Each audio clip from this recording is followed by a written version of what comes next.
което е доста зле.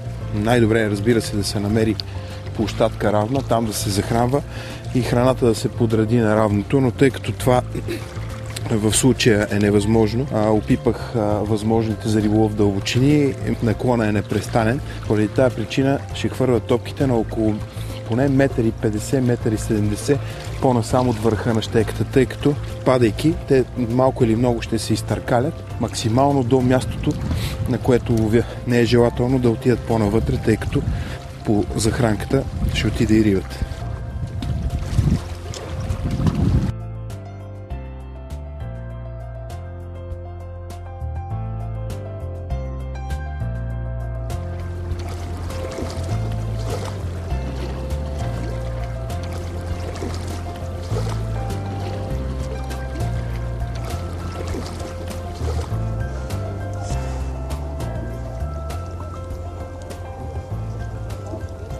Ще започнем на 2 бели пинки риболова.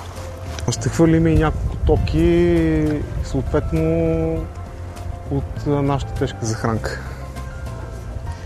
9 и 10 метра по-точно е дълбочината.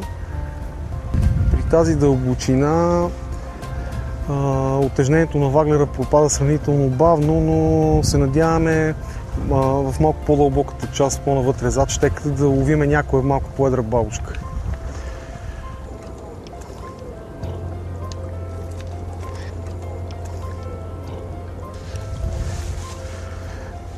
Ето това е дистанцията, на която ще ловим. И на тази дистанция съответно ще поставим нашата тежка захранка, която ще се състои от 6 големи топки, които ще заметнем с ръка, защото дистанцията е на около 20 на метра.